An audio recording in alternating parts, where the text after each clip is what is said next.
Robert. What's that? Can you wash your fingers? Let's go see who she shirt is.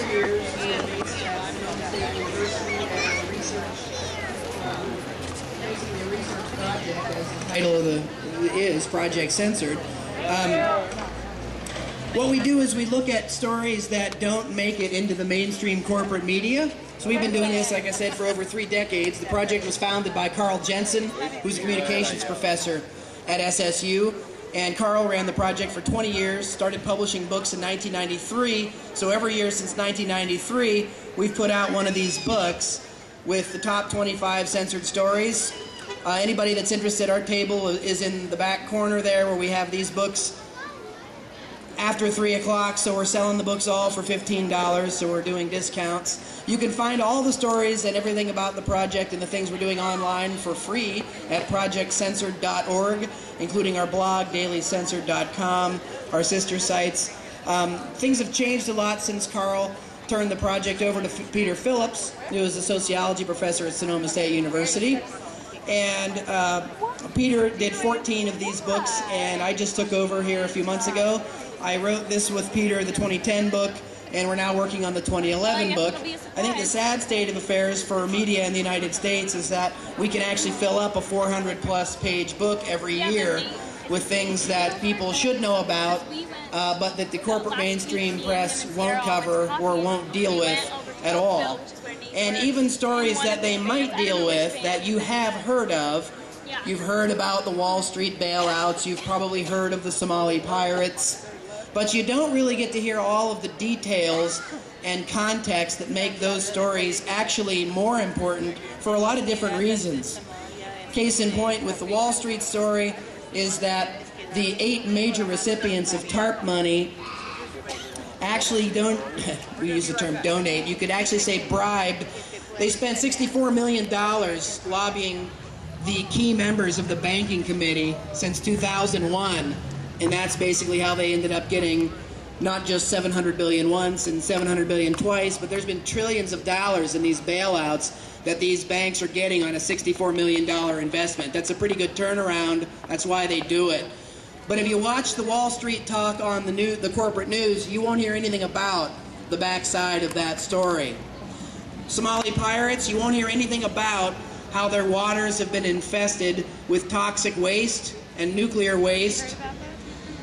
Asian and European companies have been illegally dumping waste off the shore of Somalia because they have no recognized government and no Coast Guard.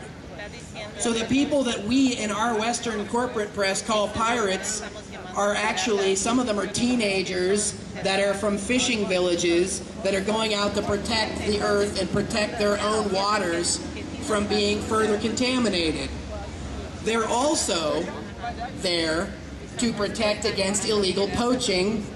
Over $450 million of fish have been illegally taken from Somali waters.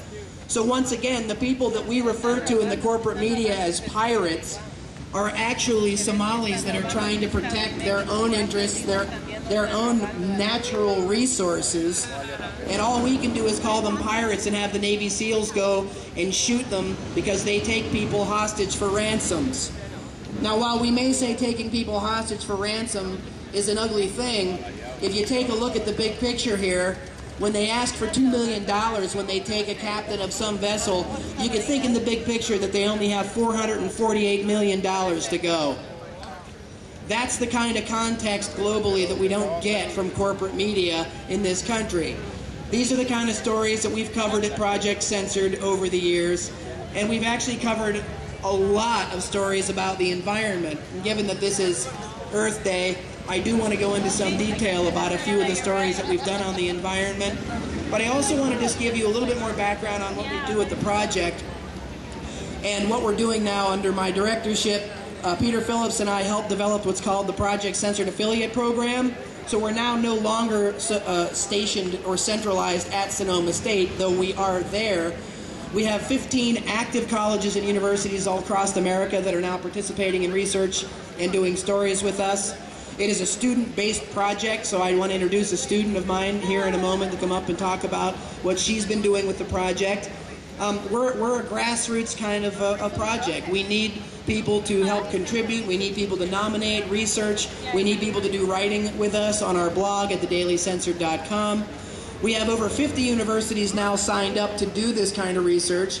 We also have colleges and universities that are signed on to do Project Censored International in Spain, Germany, Ecuador, Bolivia, and Venezuela. And the list is growing. This semester we were lucky to have a Spanish scholar come, and we now have a new Project Censored Spanish website. If you go to projectcensored.org, you can see all of our websites, our sister sites. You can see we're translated into multiple languages. The Spanish censored site is going to be one of the, I think, one of the busiest and most productive, not just for Californians, but for people across the Southern Hemisphere.